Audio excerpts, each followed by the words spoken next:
문제와 마땅한 것이라는 제목으로 잠시 말씀의 은혜를 함께 나누고자 합니다.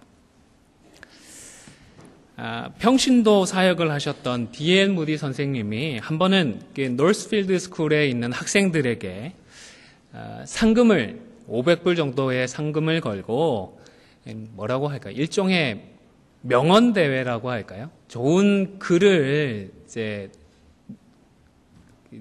모집을 했고 거기에 대한 우승한 학생들에게 상금을 주기로 했었다고 합니다. 지금도 500불 하면 꽤 큰 금액인데 무디 선생님이 1890몇 년도에 돌아가신 걸로 제가 알거든요. 1900년, 1800년대 분인데 그때 500불이었으면 도대체 가치가 어느 정도였을까? 제가 그런 쪽으로 재주가 없다 보니까 잘 계산은 못하고 글을 하나 봤는데요.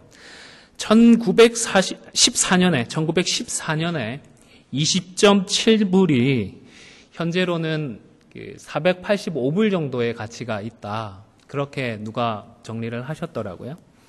그냥 계산하기 편하게 25배만 해도 500불 곱하기 25 하면 12,500불 정도가 되지 않습니까? 학생들에게 12,500불, 어른들한테도 이게 꽤 큰 금액인데 학교에서 대회를 하면서 과연 상금을 이렇게 비싸게 걸었을까? 사실 좀 의심스럽기도 합니다. 어쨌든 그랬다고 하는데요. 이때에 1등으로 뽑힌 글이 이것이라고 합니다. 사람들은 하나님이 장미의 가시를 붙였다고 불평을 하는데 오히려 하나님께서 가시에 장미를 붙였다고 감사하는 것이 낫지 않을까. 이 글이 1등을 했던 글이라고 합니다.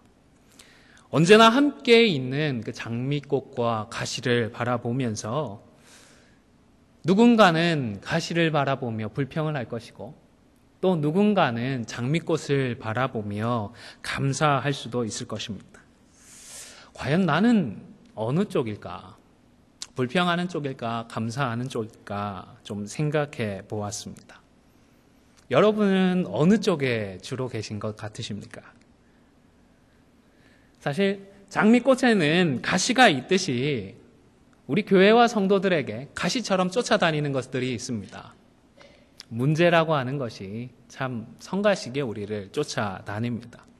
아무리 좋은 교회, 아무리 건강한 교회도 문제는 생기기 마련입니다. 신앙이 아무리 좋은 성도도요, 문제를 피해갈 수는 없는 것 같습니다. 초대교회와 초대교회 성도들 역시 마찬가지였습니다. 사실 여러 가지 이유로 우리는 초대교회와 초대교회 성도들을 부러워하기도 합니다. 너무나도 성령으로 충만했기 때문입니다.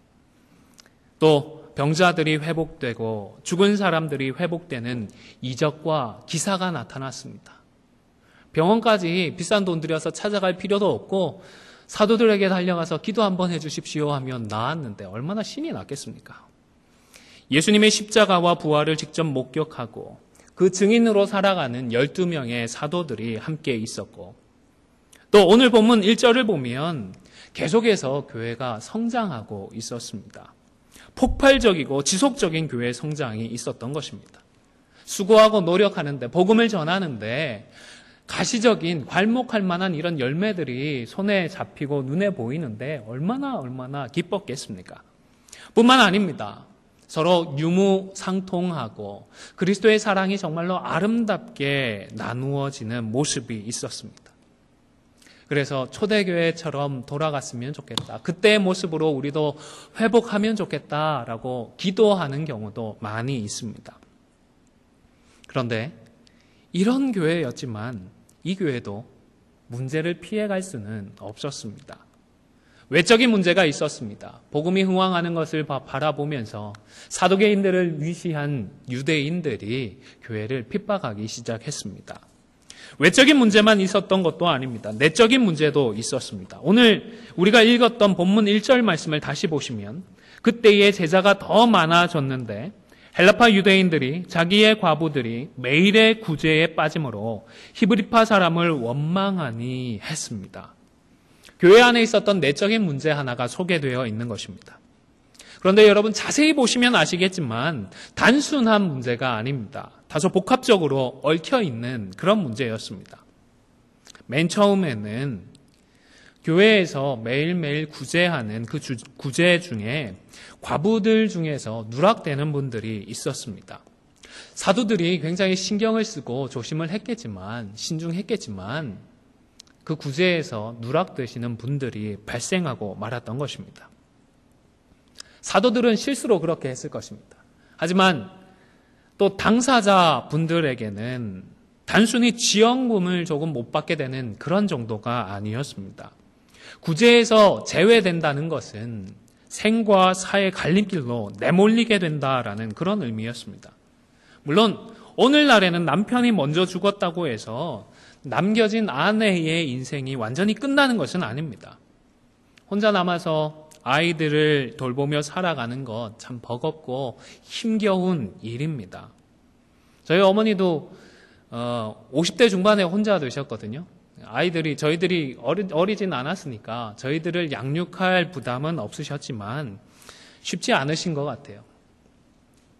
또 왜 사모님이 먼저 부르심을 받으시면 목사님들은 그래도 그 교회를 지킬 수 있으시잖아요.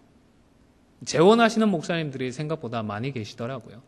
그런데 사모는 그러지도 못하는 것 같습니다. 목사님이 먼저 부름을 받으면 어쩔 수 없이 교회를 떠나시게 되는 것 같아요. 어머니도 다른 곳으로 이사를 가시고 그곳에서 새롭게 신앙생활을 시작하시는데 말씀은 안 하시는데 제가 보면 참 애매하고 불편하고 힘든 상황들이 생기시는 것 같아요. 다른 말 못하고 그냥 조용히 신앙생활을 하시는데 1년, 2년 같이 신앙생활을 하시면서 얼굴이 익으니까 주위에서 이제 직분도 좀 받으시고 봉사도 하시면 좋겠다 권면은 하실 텐데 사모였다 말씀도 못하시고 그렇다고 또 그때 뭐 집사, 서리집사 임명받기도 그러시고 하시는 것 같아요. 눈치가. 아버지가 20년 가까이 한 교회를 섬기셨는데 다행히 그 교회에서 사랑을 베푸셔서 경제적으로 어머니를 좀 도와주고 계십니다. 그렇기 때문에 경제적으로는 좀 부담이 덜하지만 남편 없이 또 도움 없이 혼자 되신 여자분들이 살아간다는 것 오늘날에도 결코 쉬운 일은 아닌 것 같습니다. 그러나 과거에는요, 남편을 잃는다는 것 조금 어렵게 산다, 힘들게 산다 이런 정도가 아니었습니다.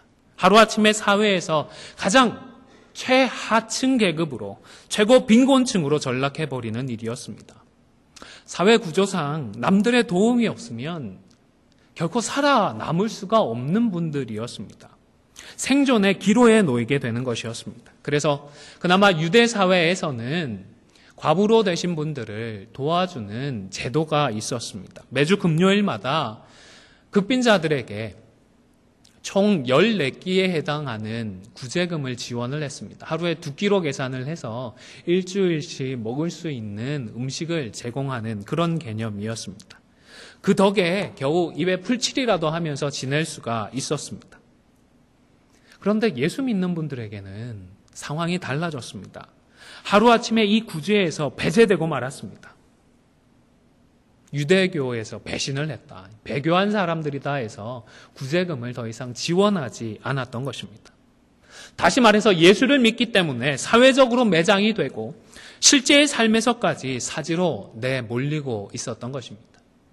그래서 교회는 기존의 유대 사회를 대신해서 매일매일 구제를 실시했습니다.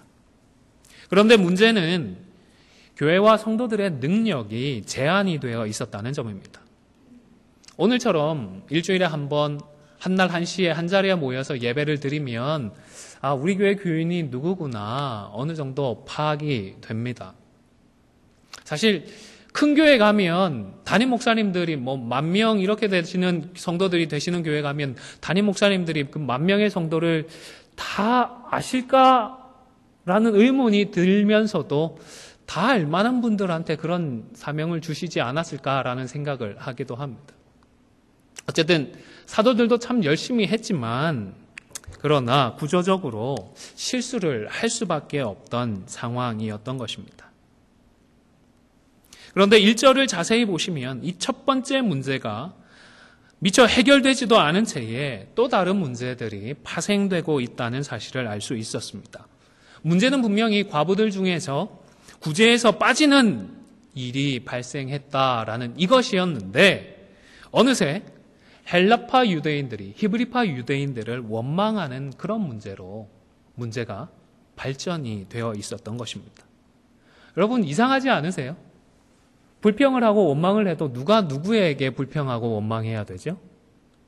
소외되신 분들이 실수한 사도들에게 원망을 했어야 합니다. 그런데 왜 헬라파 유대인들이 히브리파 유대인들을 원망하고 있다라고 했을까요? 자다가 봉창을 두드린다고 하죠. 왜 난데없이 히브리파 사람들이 등장을 하고 헬라파 사람들이 등장을 해서 한쪽 그룹이 다른 쪽 그룹을 원망하고 있다라고 기록을 하고 있을까요? 이스라엘 백성들이 바벨론의 포로에서 돌아온 이후에도 이스라엘 땅의 정세는 안정되지 않았습니다. 침략으로부터 자유롭지 못했고 나라를 통치하는 지배 세력들이 자주 바뀌게 되었습니다. 살기가 어렵다 보니까 유대 땅에 남아있지 못하고 좀 더 안정된 곳으로 이동하는 사람들이 많이 있었습니다. 그리고 그렇게 흩어진 유대인들은 당시에 오늘날 영어처럼 당시에 많은 사람들이 주로 사용했던 헬라어를 쓰기 시작을 했습니다. 심지어 헬라어로 번역된 구약 성경을 읽기 시작했습니다. 그리고 그들 중에서는 다시 예루살렘으로 돌아오기도 했고 또 초대교회 당시에는 명절을 맞이하여 예루살렘에 돌아왔다가 예수 그리스도의 십자가 복음을 듣고 당분간 그곳에 머무르게 되었던 분들도 많이 있었던 것 같습니다. 그런데 말이 다르고 문화가 다르면 어떤 어려움이 있는지 아마 우리 이민 1세대 성도님들은 누구보다 잘 이해하실 것 같아요. 우리 뱃속에서 내 뱃속에서 태어난 내 자식들인데 말이 다르고 문화가 다르니까 참 어려울 때가 있지 않습니까? 분명히 내 자식인데 내 자식이 아닐 것 같을 때가 있다 느끼실 것 같습니다. 히브리파 성도들과 헬라파 성도들의 사이가 이러했던 것입니다. 분명히 같은 민족이고 엄밀하게 따지면 같은 신앙을 가지고 있었지만 그러나 문화가 다르고 언어가 달라서 그 사이에 좁히기 힘든 간극이 있었던 것입니다. 그런데 놀라운 것은 이런 차이에도 불구하고요. 복음은 모두를 하나로 묶어 놓았다라는 사실입니다. 문화가 다르고 언어가 다르고 생각도 다르고 가치도 다르지만 모두가 십자가 아래에서 한 교회로 모이고 한 마음으로 하나님을 예배할 수 있었다라는 사실입니다. 헬라파든 히브리파든 십자가로 그들은 성령께서 하나 되게 하신 것을 누리며 살 수가 있었던 것입니다. 그런데 참 안타까운 것은 6장에 와서 이 하나됨이 깨어지고 말았다라는 사실입니다. 1절에서 보셨듯이 원망하는 마음으로 나뉘고 있었던 것입니다. 물론 단순한 실수에서 비롯된 것이 아니라 이미 나뉘어져 있던 두 그룹 사이에 감정적인 이유이든 아니면 돈이라고 하는 실제적인 이유이든 간에 아니면 감정이든 실제적인 그 문제이든 둘 다가 작용을 했든지 간에 히브리파에서 헬라파를 의도적으로 고의적으로 누락을 시켰을 것이다 라고 추측하시는 분들도 있기는 했습니다. 헬라어를 쓰고 헬라 문화에 익숙한 사람들을 향하여서 너희들 진짜 유대인도 아니면서 여기 머무르면서 우리까지 힘들게 만들지 말고 너네 고향으로 돌아갔으면 좋겠다라는 생각을 했다라는 것입니다. 그런 생각에서 헬라파 과부들을 배제했기 때문에 그런 문제들이 일어났다 추정을 하는 것입니다. 초대교회가 처음에는 어려운 성도, 잘 수 있는 곳, 먹을 수 있는 것들이 없는 성도들을 위하여서 서로 공개하고 밭을 팔고 집을 팔아서까지 유무상통을 했습니다. 그러나 무한정 그런 일을 할 수는 없었습니다. 도와주어야 할 사람은 점점 늘어나는데 집을 한번 팔면 그걸로 끝이지 않습니까? 밭도 한번 팔고 나면 다시 내 것이라고 소유를 주장할 수도 없는 노릇입니다. 우리가 가지고 있는 자원과 가용할 수 있는 자원들이 제한적이기 때문에 섬겨야 하는 기관들이 늘어나고 섬겨야 할 대상이 늘어나면 점점 더 부담이 될 수밖에는 없는 것입니다. 그래서 그들이 있던 곳으로, 그들이 스스로 생활할 수 있는 곳으로 빨리 돌아가라는 마음을 이런 식으로 표현했다라고 추정을 하는 것입니다. 아마 계속해서 도와주셔야 하는 분들 중에서는 이런 마음을 가지신 분들이 소수나마 있지 않았을까 싶기는 합니다. 그러나 아직까지는 그 일들을 사도들이 감당을 하고 있었습니다. 그렇기 때문에 이런 의도를 가지고 헬라파 분들이 결코 배제되지는 않았던 것 같습니다. 서로 말이 통하지 않아서 의사 전달이 잘 되지 않아서 누락이 되었든지, 아니면 챙겨야 할 것들이 갑자기 많아진 사도들이 단순한 실수로 누락을 시켰든지 간에 의도하지 않았던 사고였기에 당사자가 그 사실을 사도들에게 알리고 그 문제 해결책에 대해서 논의를 했더라면 헬라파로 나뉘고 히브리파로 나뉘어서 서로 원망하는 이런 문제로 확전되지는 않았을 것 같습니다. 아마 문제 당사자들에게는 굉장히 심각한 문제였기 때문에 평소 가까이 지내고 마음이 통하는 분들에게 언급을 했을 것입니다.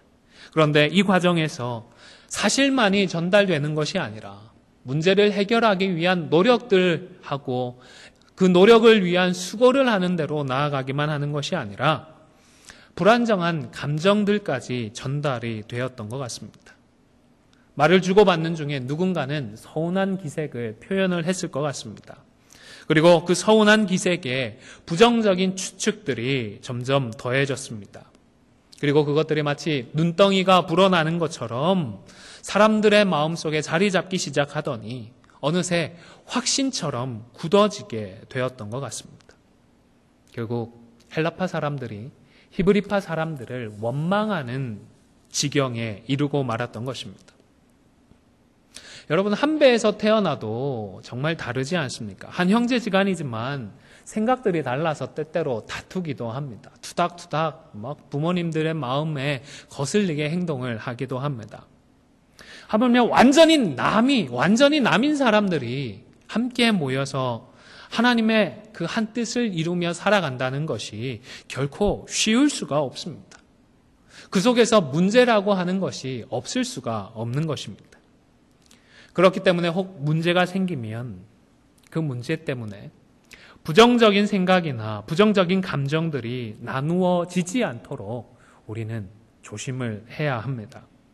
사안들이 아무리 중요하고 아무리 심각하게 느껴진다 하더라도 문제에만 너무 집착을 해서 우리 속에서 어느새 부정적인 것들이 자라고 굳어지지 않도록, 그리하여 또 다른 더 큰 문제를 초래하지 않도록 경계할 수 있어야 하는 것입니다. 여러분, 오늘 본문에서 사도들의 반응과 대책을 한번 살펴보시기를 바랍니다. 2절에 보니까요, 사도들이 모든 제자를 불러서 지금 자신들이 해왔던 일들이 마땅하지 않다라고 고백을 합니다. 무슨 말인가 하면 우리가 히브리파를 편애한다는 그런 생각은 말도 안 되는 일이다. 그런 루머는 정말로 사실이 아니다. 우리에게는 정말 억울한 일이다라며 자신들의 억울함을 항변하지 않았던 것입니다. 또 이 교회가 어떤 교회인데, 주님께서 피로 값지고 사신 교회인데 어떻게 이 교회가 헬라파와 히브리파로 나뉘어서 서로 원망하고 원망을 받는 이런 자리로까지 나아가느냐 안타까워하며 항변하고 억지로 성도들의 마음을 책망해서 바꾸려고 하지도 않았습니다. 또 다른 사람을 선동하거나 충동질하거나 내 편을 만들어서 상대편과 싸우고자 하지도 않았습니다. 뿐만 아니라 그 현실의 문제를 부정하지도 않았고 본인들의 실수를 변명하지도 않았습니다. 또 사도의 권위를 기어오른다고 책망하고 감정적으로 대응하면서 자신의 권위나 권리를 가지고 그 사람들을 찍어 누르려고 하지도 않았습니다. 사도들은 드러난 문제 앞에서 우선 자신들을 돌아보는 기회로 삼았던 것입니다. 그리고 자신들이 마땅히 해야 할 것을 향하여서 눈을 돌렸습니다. 물론 구제를 한다는 것이 말씀의 사역에 비해서 한창 뒤떨어지는 그런 수준의 일인 것은 결코 아닙니다.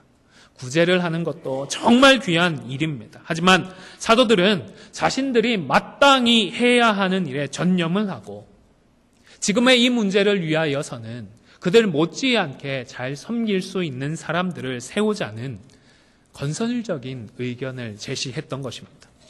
여러분, 초대 교회를 포함한 이 땅의 모든 교회들이 그러하듯이 우리 안디옥 교회도 많은 문제들 때문에 씨름을 해왔습니다. 단순히 씨름을 하는 정도가 아니라 고통을 받기도 했고 괴로움을 느끼기도 했던 것으로 압니다. 사실 지금도 여전히 문제들이 남아있고 또 그 문제들을 해결하기 전에 또 다른 문제들이 우리 앞에 나타날 것만 같습니다.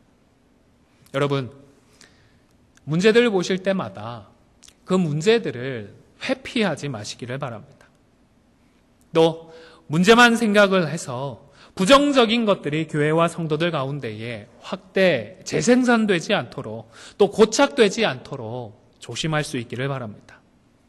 또 내가 혼자서 다 감당할 수 없다라는 사실도 잊지 말아야 하겠습니다. 무엇보다 사도들처럼 우리 스스로를 돌아보는 기회로 삼을 수 있기를 바랍니다. 문제가 있을 때마다 내가 마땅히 있어야 할 자리가 어디인지를 재확인하고 마땅히 해야 할 일들을 다시금 감당할 수 있기를 바랍니다. 사도들이 마땅히 있어야 할 자리는 구제하는 자리가 아니라 말씀과 기도의 자리였습니다. 그리고 헬라파 성도들과 히브리파 성도들이 마땅히 있어야 할 자리는 서로 원망하고 파가 나뉘어 쪼개어진 그런 자리가 아니라 그리스도의 한몸됨을 지켜나가는 그런 자리였던 것입니다. 사랑하는 성도 여러분, 저와 여러분이 마땅히 자리해야 할 자리는 어디이겠습니까? 저와 여러분들이 마땅히 감당해야 할 일은 무엇이겠습니까? 사실 설교를 마무리하기 위해서 우리의 마땅한 자리가 어디일지, 우리의 마땅한 일이 무엇일지 참 많이 고민을 했습니다. 하나님 깨닫게 해주십시오. 참 기도를 했었는데요. 어찌된 일인지 이번 주에는 그 답을 찾기가 참 힘들었습니다. 사실 화요일부터 설교 준비가 잘 진행이 되어서 그 수요일, 목요일에는 설교 준비가 끝나지 않을까 기대를 했었는데 이번 주에도 토요일까지 완료를 하지 못했었습니다. 어제 밤 늦게까지 고심을 하고 씨름을 했는데요. 감사하게도 늦게 하나님께서 이 구절을 읽게 하셨습니다. 요한 1서 4장에 있는 말씀을 같이 읽도록 하겠습니다. 시작. 사랑하는 자들아, 하나님이 이같이 우리를 사랑하셨은즉 우리도 서로 사랑하는 것이 마땅하도다. 사랑하는 성도 여러분, 우리의 마땅히 있어야 할 자리는 서로 사랑하는 자리인 줄로 믿으시기를 바랍니다. 우리가 마땅히 해야 할 일은 문제들 때문에 서로 원망하고 불평하는 자리가 아니라, 원망하는 것이 아니라, 그럼에도 불구하고 우리를 먼저 사랑해 주셨던, 우리를 위하여 화목제물을 내어주셨던 우리 하나님의 사랑으로 인하여서 나와는 다르지만, 나와는 같지 않지만 우리 곁에 있는 지체로 보내어 주신 이 모든 분들을 사랑하는 것이야말로 우리가 있어야 할 마땅한 자리인 것입니다. 마음이 서로 맞지 않아도 서로 사랑하는 것이 마땅합니다.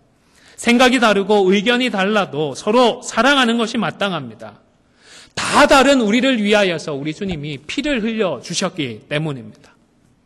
아무쪼록 우리 모두가 서로 사랑하는 이 마땅한 자리에 굳게 서서 7절의 말씀처럼 하나님의 말씀으로 점점 왕성하여지는 우리 안디옥 교회가 되어지고, 제자의 수가 더욱더 많아지는 안디옥 교회가 되어지고, 심지어 제사장들처럼 복음을 부정하던 허다한 무리들까지 십자가의 도로 복종시킬 수 있는 저와 여러분이 다 되실 수 있기를 주님의 이름으로 간절히 축원을 드립니다.